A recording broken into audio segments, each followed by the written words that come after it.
evening. How are we all? Hope everyone's well. So we're just going to be carrying on from where we left off on Tuesday,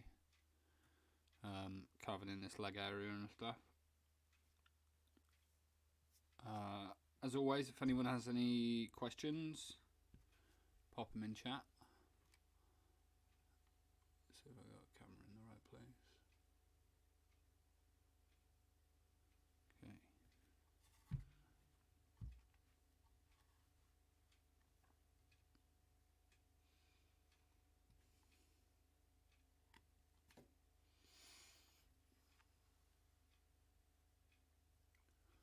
Hello.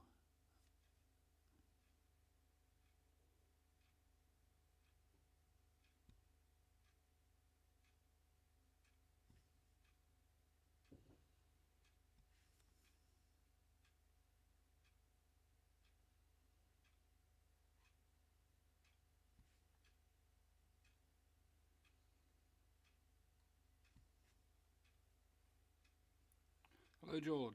How are you?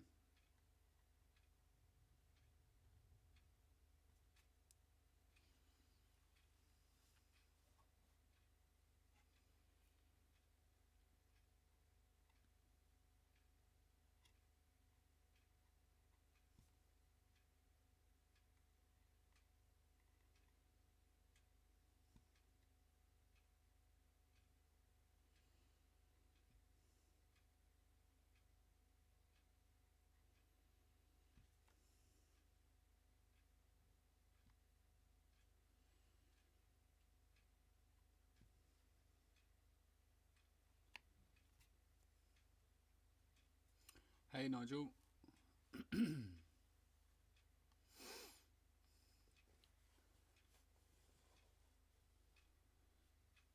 I'm sorry. So, how do I pronounce your name? Is it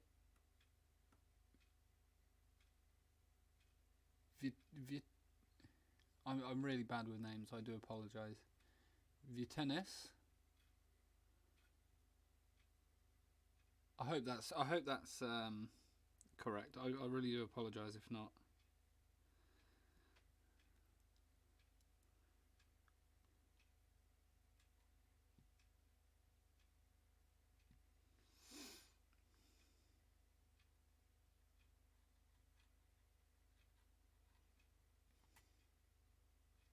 It's nice to actually sit down and do a bit of carving. I've been I was printing from around sort of 9 a.m. till about 4:45 today, so it's a long day. It was all really big, sort of blocky, aggressive colours. Vito, cool.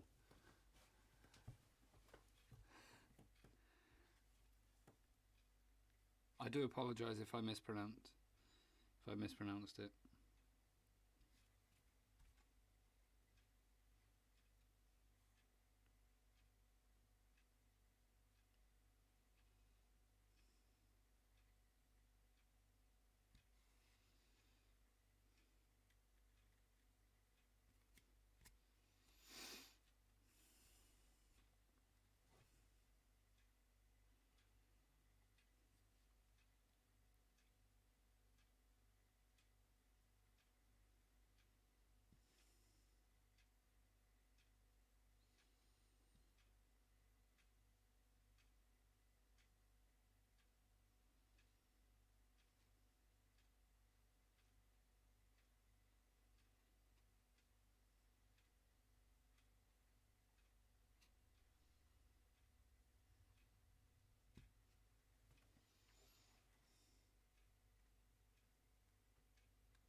Nah.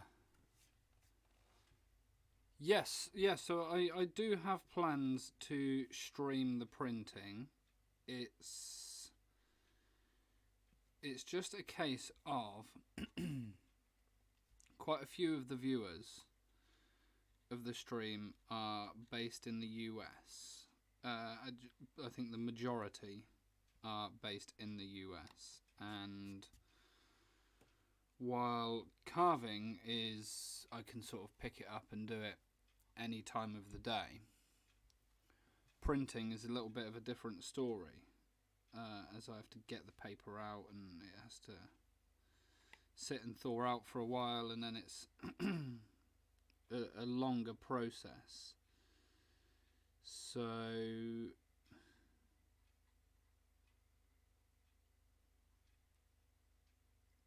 I'm trying to figure out how I would be able to stream that. Maybe I could do something with one of the Patreon designs and stream the stream one of the colours, seeing as there's fewer prints in the stack. Hi Ben. Oh, cool. Thank you, Vito. Yeah, seeing as there's fewer prints in the stack, I usually do around 30, and they're a little bit more simple. Maybe it would be easier to stream the printing of one colour of that. It's just getting the paper out and stuff at 8 o'clock at 7 o'clock at night and stuff's a bit, after a full day of work's a bit much. But I want to. I don't want to only be carving on stream. I'd like to show a lot more of the process. It's just logistically figuring out how to do it.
Yeah, Vito. So yeah, you sometimes, well, if I chip my blade and stuff whilst I'm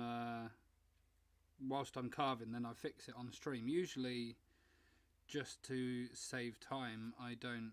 I sharpen the blade. I sharpen my blades and stuff beforehand. But perhaps next time I won't do that, and I'll run through a few of the different tools that I've got and how I sharpen them and stuff, because Some of the chisels and stuff are due a sharpen, definitely.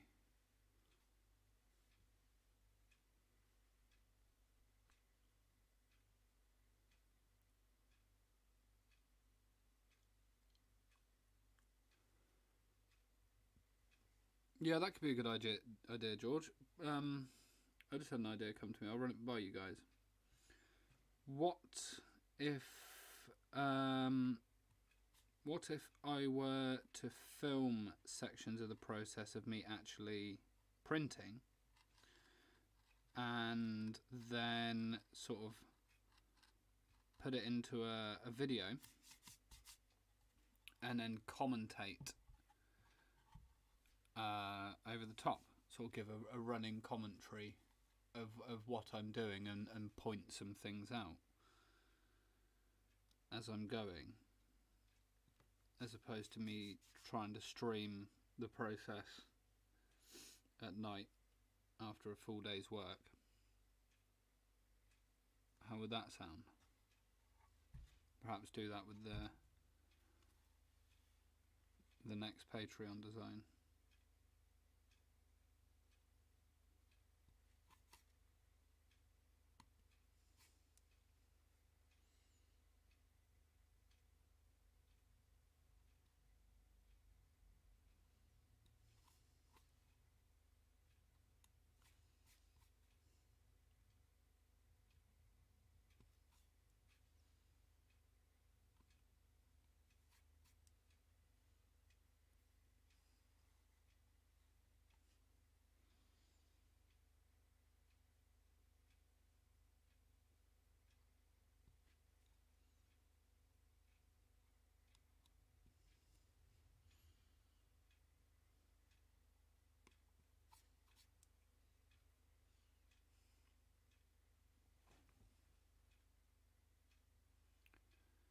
Yeah, that could be good. Yeah, that's an idea.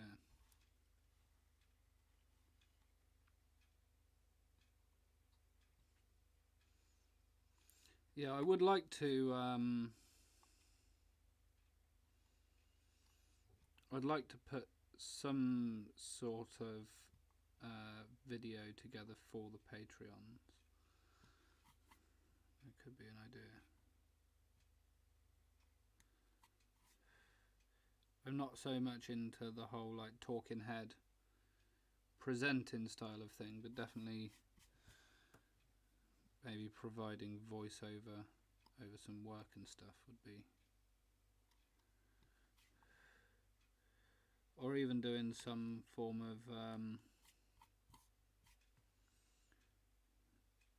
live stream over the video or something. Maybe, I don't know, and just play the video on stream.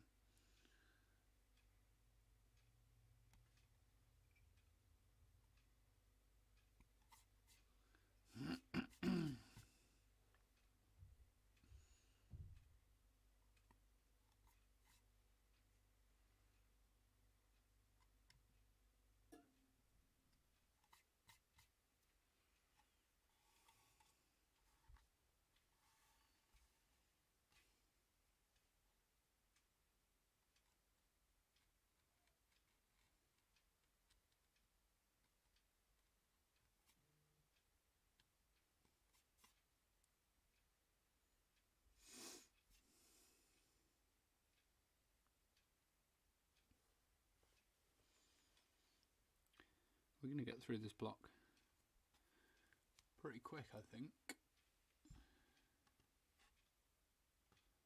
What's next?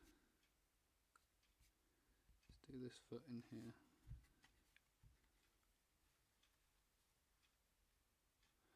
All this type of carving I'm doing here is pretty simple. It's all... The hardest thing about it is how thin the lines are. There's not too much sort of shape and things. It's very different line style to, if I clear away some of the tissue on the rocks and stuff. You can see the rocks, you've sort of got all this flow and shape and fat and thin and stuff. Whereas in these lines it's a lot more sort of uniform in their thickness, so it's more just a case of just making sure you're keeping the lines nice and thin and flowing, and on the rounds and stuff, don't leave any like hard points and sort of leave it looking blocky.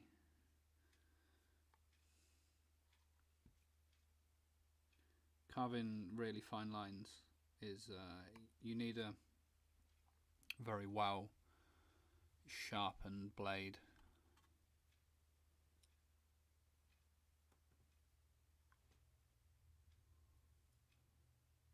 Yeah, that's probably more. That's probably most likely what I would do, George. It wouldn't be.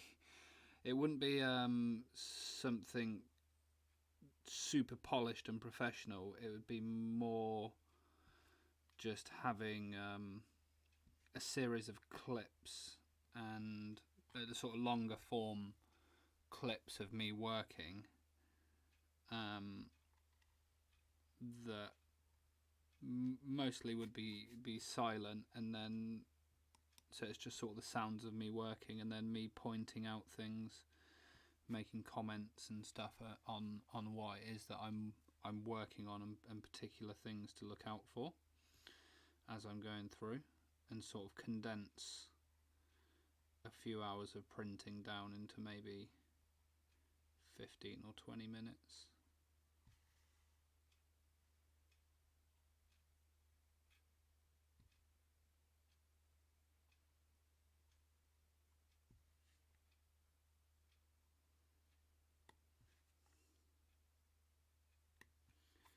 Because with the printing process, there is very particular things that arise that are sort of more just troubleshooting and things that you pick up on sort of the more time you spend with a block set, or the more printing you do,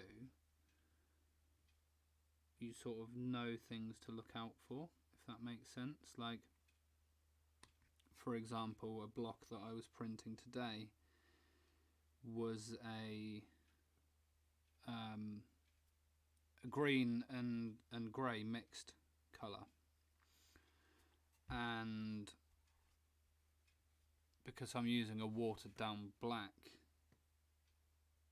and a sort of semi strong green, each time I'm putting, there's quite a lot of moisture going down on the block, so it's sort of picking up and understanding impression to impression how much moisture you have in the block, and sort of realizing the moisture level of the paper, the brush and things like that,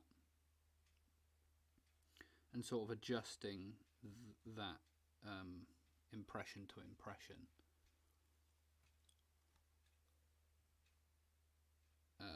A big mistake that I used to make a lot, and I would assume that a lot of people make also, is thinking that you ink the block, put water on, so you add pigment, water and paste in the same ratio every single time you're taking an impression, and that's very much not the case. So for example, you take a few impressions with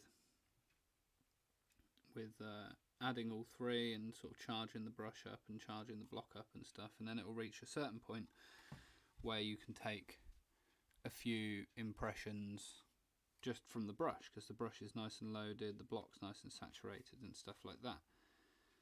Then you could go to add a bit more pigment, for example, maybe add just a touch too much, and the impression comes out a little bit darker, so next time you'd add maybe just water and just paste, and then the block, and then the brush gets nice and charged up with the paste, because the paste is like thicker than both the pigment and the water, so it's the densest of also it sort of hangs in the brush. So there could be an impression where you just place down just a touch of water because the block's getting a little bit dry, or just a touch of pigment because you feel like there's enough of, if that makes sense. I'm sort of rambling about it, but that's the sort of things that crop up whilst you are printing, that if you sort of do it a lot, if you're printing a lot and sort of getting a rhythm with it, then they're the sort of things that you start to develop a sort of sense for. And they're not necessarily things that you would... it wasn't things that I picked up without them being like pointed out to me. I know everyone sees Dave streaming and he says, oh well, the brush is loaded up now so I can take a few impressions without, but there's not a great deal of explanation on the process, like just small technicalities and things. That's what I'd like to provide more of.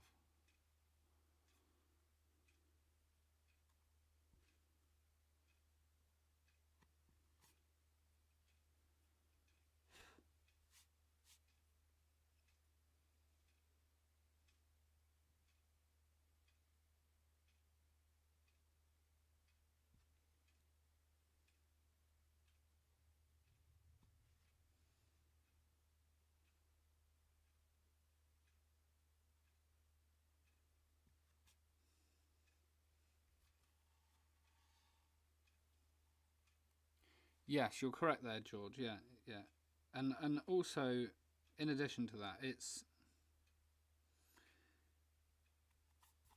a lot of it is based in logic. If you have sort of a mind that can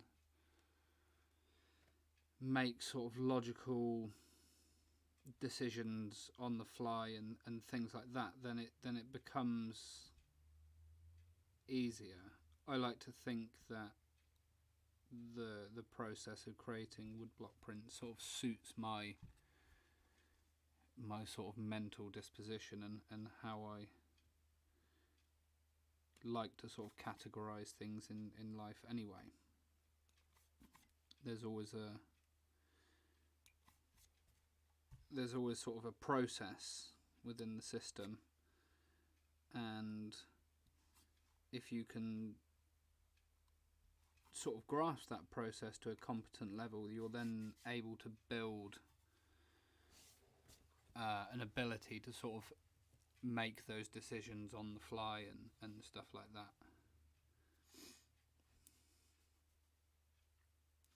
It's very similar to what you do, George. It's similar to any sort of thing in life like that.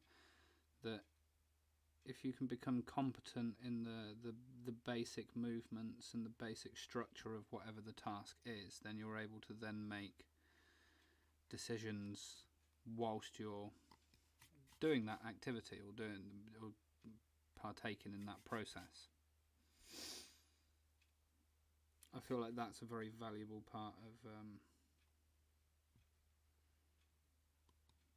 of creating these prints.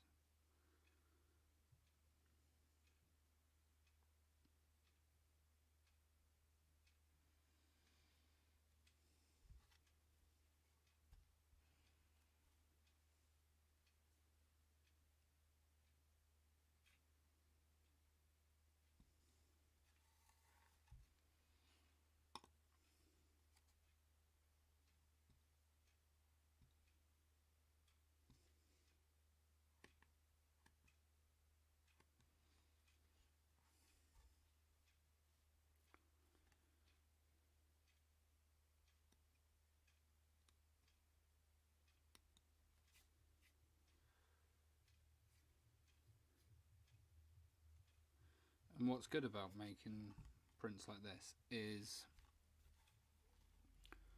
once you start printing, the results and the sort of, it becomes very apparent very quickly how successful you are being. It's sort of very hard to fluke a good impression. if that makes sense, because there's many factors that go into it. The right pigment, the right paste, brushing it out in the correct way, and the correct pressure with the barrel, and things like that, that you can't really fluke it, and you get sort of an instant feedback on how competent you're being, and being able to sort of adjust that as you go through and make assessments as you're working is really important.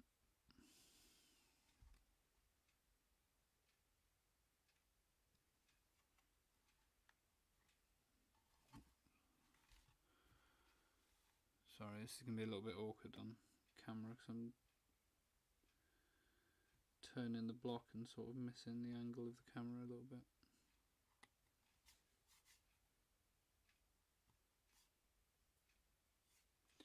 It's only going to be for a couple of minutes, so I do apologise if I keep skipping off camera.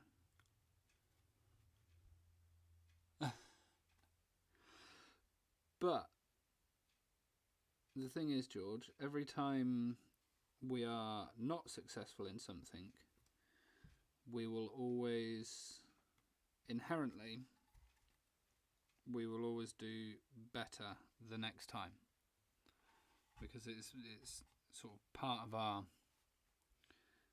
makeup as humans to want to be better at whatever it is that we're doing. That's why you have all these sort of cliched catchphrases of failure and success and stuff, and there is a lot of truth in them.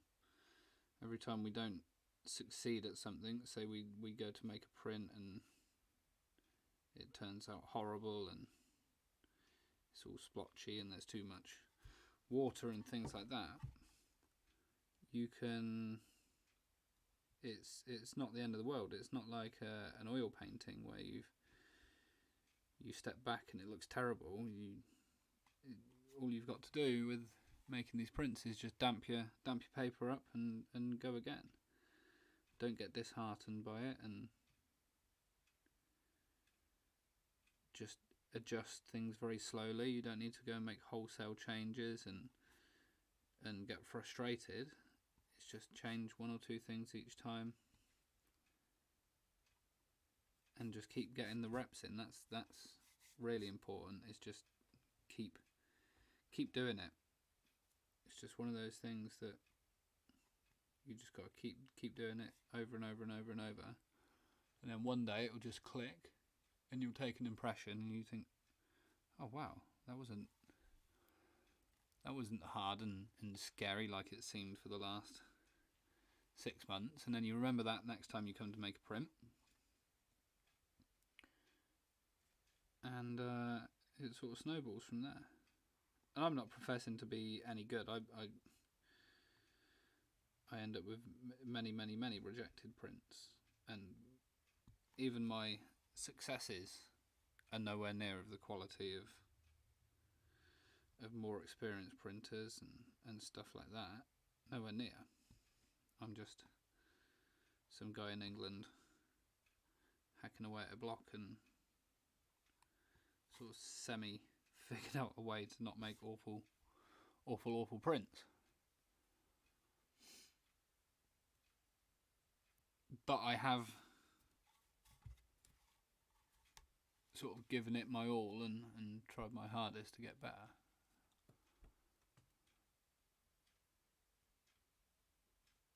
Yeah, we're all impatient. We all want to see. It's a lot easier to tell someone to be patient than it is to be patient yourself.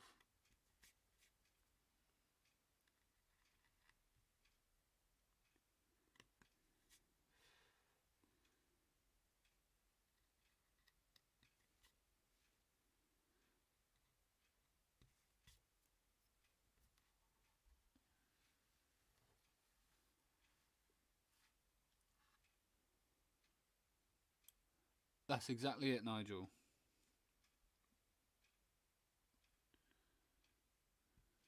Just go by the laws of maths. get it wrong so many times that eventually the only eventuality is to get it right.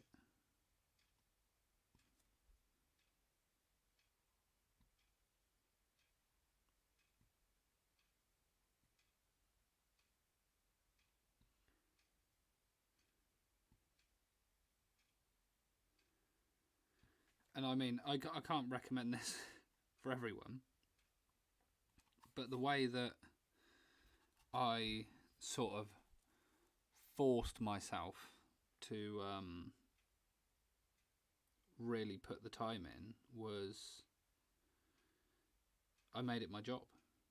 I was working with my father as a carpenter, sort of like 8 a.m. to 4 5 p.m. and then I'd come in and eat, and then I'd come up here and I'd work till like 10 11 o'clock or so at night every night.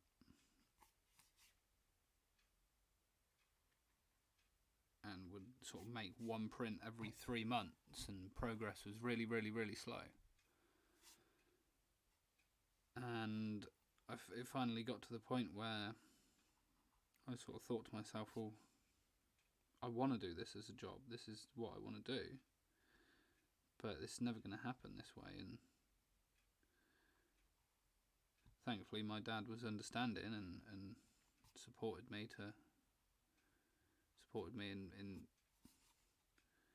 leaving what was my day job and pursuing this full time. And Jed was very supportive.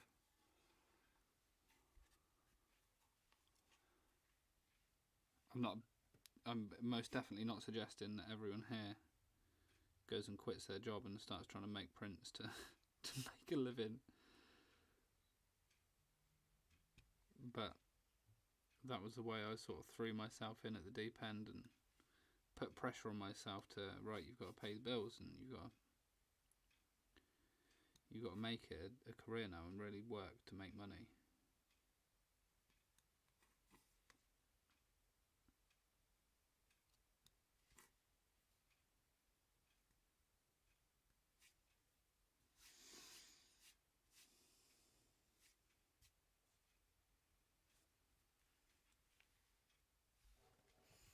Exactly, George. I think if it's sort of a passion and you really want it as your career, then you just got to go for it. You just got to, and we live in the West and stuff. We have a culture and a society that's sort of very forgiving of being able to go out and potentially make those mistakes and go out on a limb and really try something new.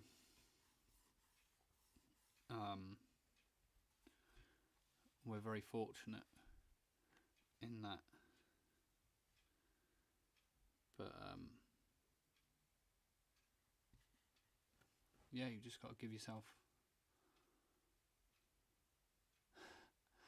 You got to give yourself no choice but to go out and do it.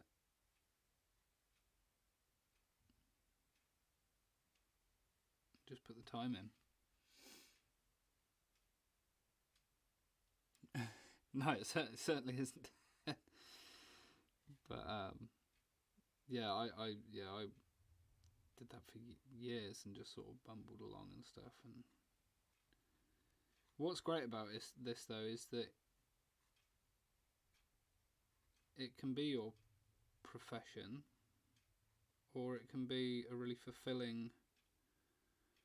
I don't want to say hobby because that sort of makes it lessens it, but it can be a really fulfilling way to spend your free time.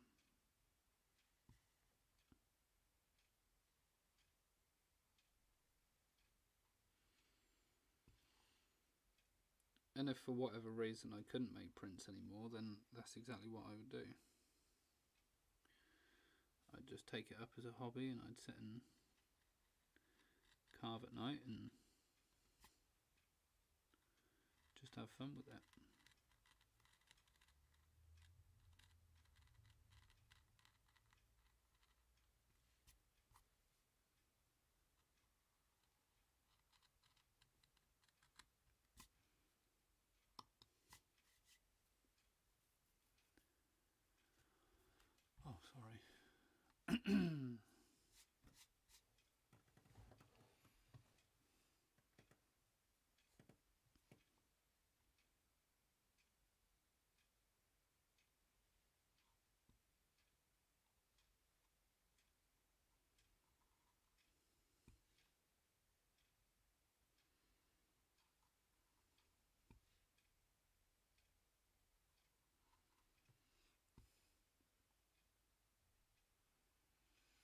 Working full time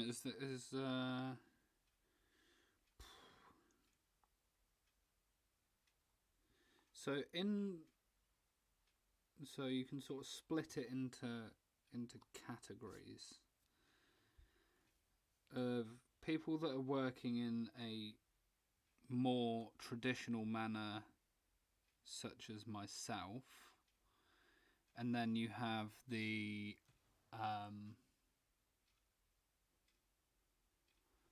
you've got the artist printmakers. Like, I would say Laura Boswell is an artist printmaker. She's able to design her own images as well. She's not just working in a traditional manner, waiting for work to be put on the table for her. And there's far more of them than there are of the sort of traditional style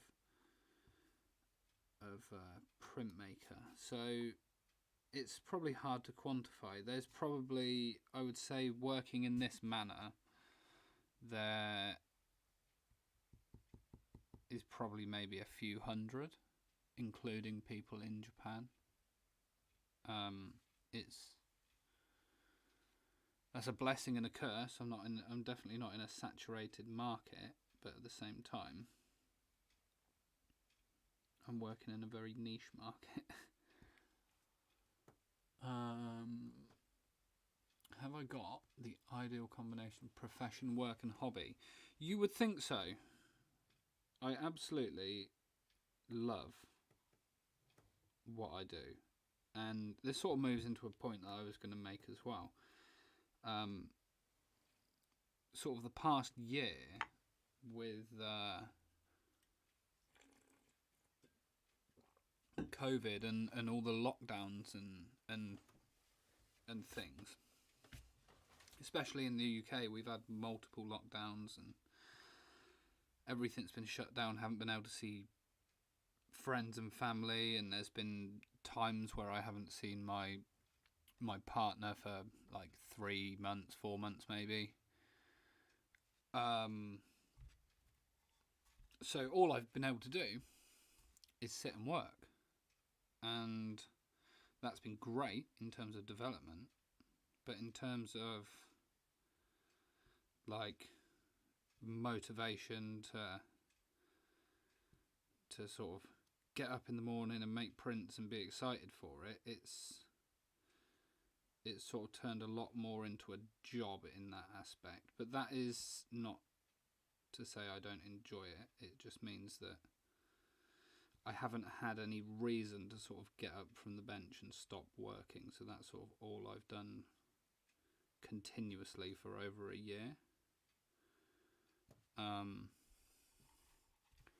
But yeah, I'm not complaining at all. I'm living the dream for me, really. I get to work from home, set my own hours. I get to make cool prints and talk to you guys a couple of times a week. Craftspeople printing and carving. So people that print and carve themselves, there is very, very few of. There's Dave. There is Asker, who taught himself to print in addition to being probably the best living carver. I would group Tom Killian into that category, even though he's using a press. I feel like the content of his work and his ability as a carver pulls him into that category. There's me, there is John Amos, there's Shimoi-san, the guy, I don't know if any of you have seen on Instagram, he's the one that's like making all of his own pigments traditionally and doing it like as if it was 1840. There's a handful, maybe I would maybe hazard a guess there's probably under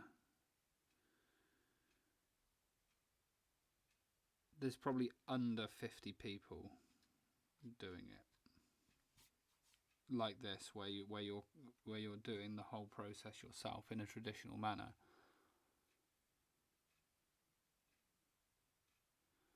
Yeah, they do. I think.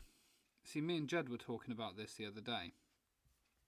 This problem. We were having this conversation over Skype, and I theorised that in the West, certainly in the UK, I don't know what it's like in the US, but most definitely in the UK,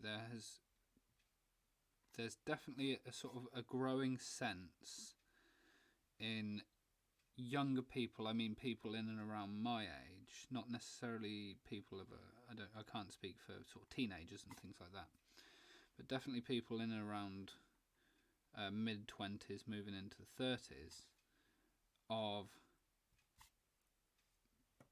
taking up some sort of craft, and there's a definite sort of sense of living more simple. Oh yeah, Terry McKenna as well. Yeah, he's another one.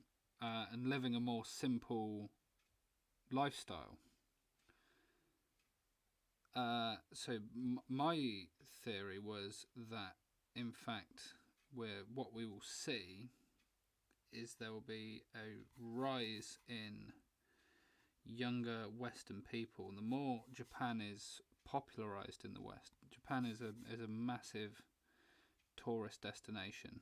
Millions and millions of people go there every year, and will continue to. It will continue to grow in popularity.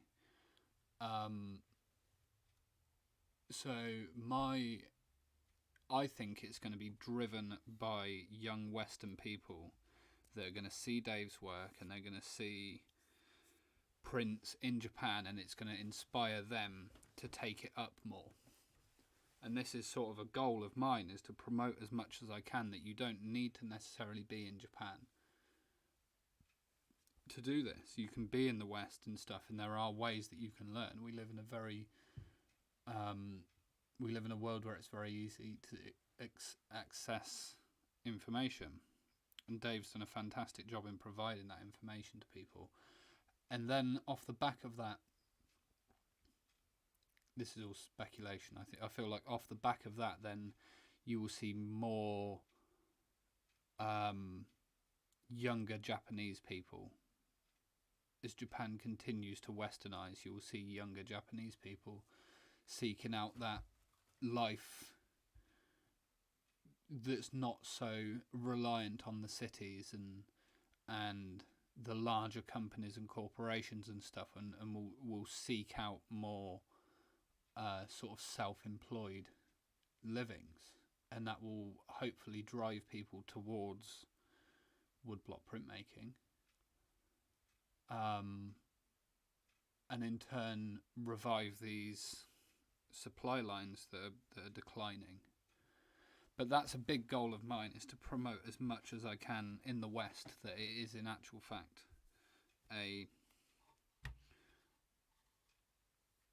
you don't need to move to Japan and give your life over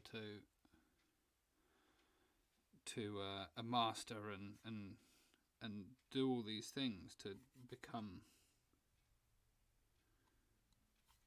a decent printmaker. And hopefully over the next 10, 20, however many years, I can do that.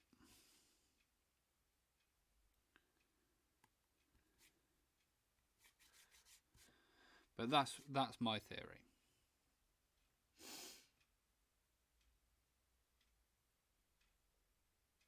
Yeah, and Jed really is a massive inspiration for that. Jed has shown all of these people, that all these younger people, that these prints aren't just sort of musty old things that belong in museums. They can be representations of current popular culture, um, just as they were back in the 1850s. That's exactly what Jed's doing now, and it's going to hopefully continue way down the line. Vito, 2 seconds. I will post the link to his website in chat.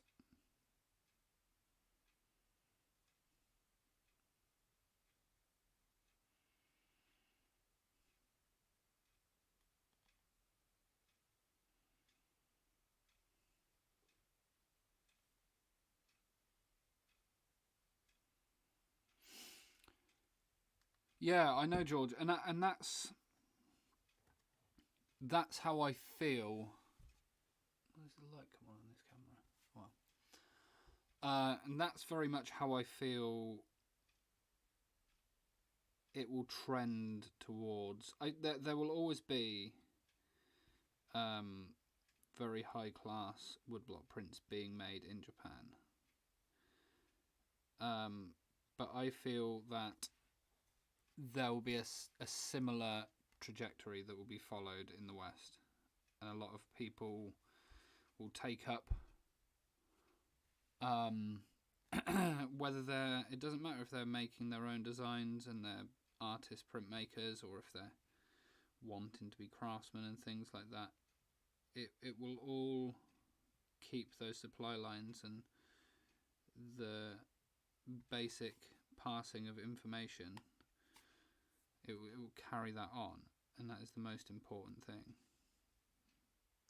To show people what this paper can do, to show people how good the wood is that we use, and to not be scared to carve in cherry and stuff, and prove to the suppliers in Japan that there is a surging demand for this type of thing, and that there are people hungry to learn and hungry to purchase these blocks and print on this one of a kind paper, and it will only spur the medium on more.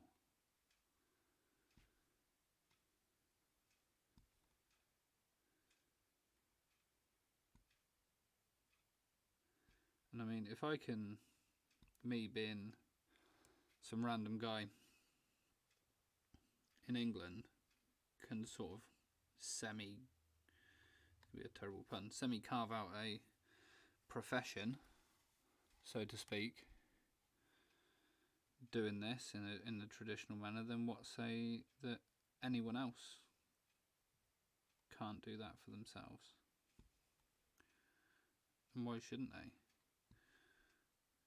I'm very much of the thinking that we should all be much less reliant on larger companies and look more to ourselves and what we can provide anyway.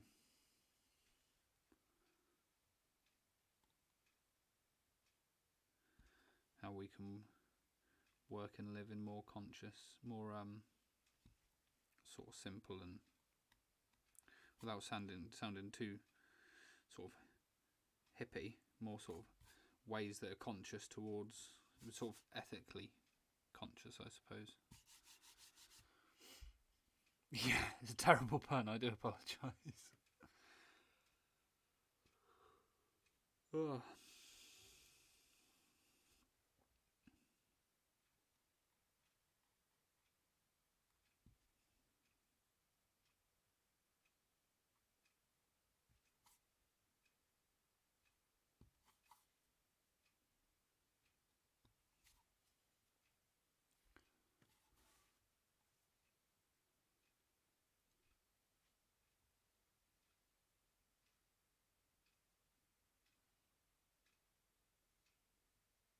Yeah, yeah. See, I can't necessarily speak to that because I don't have the the sort of luxury of being sort of on the ground in Japan and feeling that sort of mood. What I can say that I do feel differentiates the Western people that are trying to learn this is sort of the hunger to learn. What I would say to that anyone that would think that Westerners don't necessarily have the sophistication or whatever to work in that standard, I would say that what Westerners do have is any Westerner that's willing to spend years of their life learning this quite clearly has the drive and the motivation to produce top quality work. You're not going to sort of dedicate your life and spend years and years and years learning and failing and trying again to produce substandard work. So that would sort of be my rebuttal to that school of thought. But I can't talk as to its validity or anything like that, as I'm not there.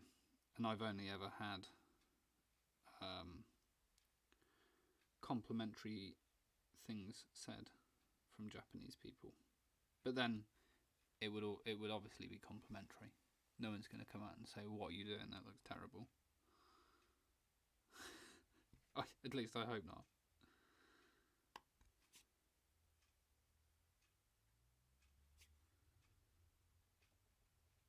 And Dave really is the spokesman of that. Dave is proof that Westerners have the sophistication to produce great work. Because that's what Dave showed us all that. My battery is going to die any second. I've got to plug it in. Oh, there we go. So, I think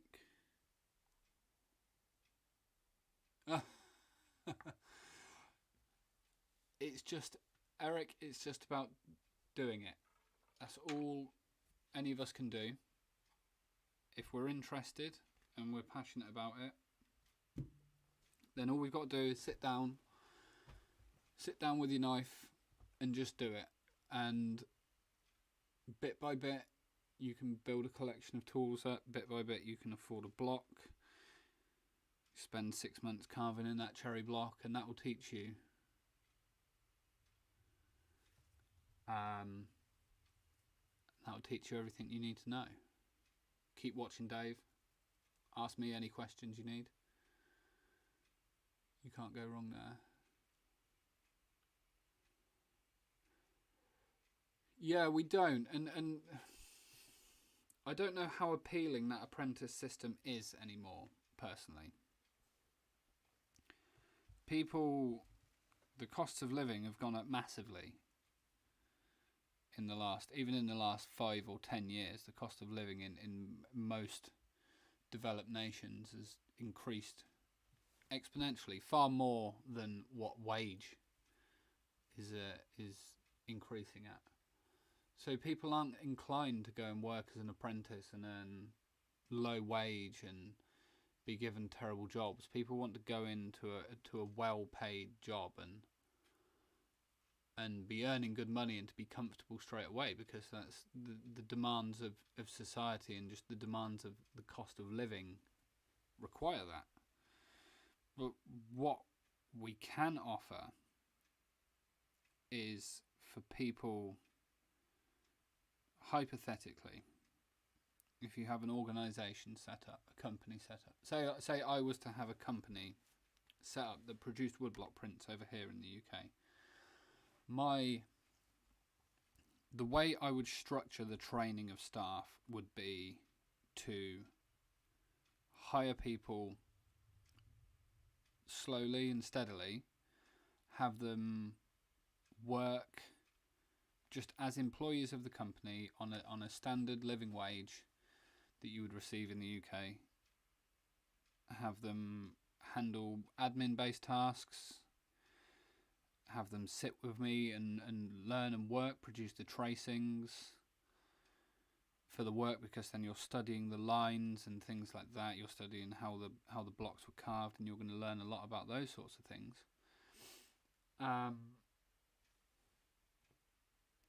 And then bit by bit introduce them to printmaking, introduce them to how to do it, and over a period of time make them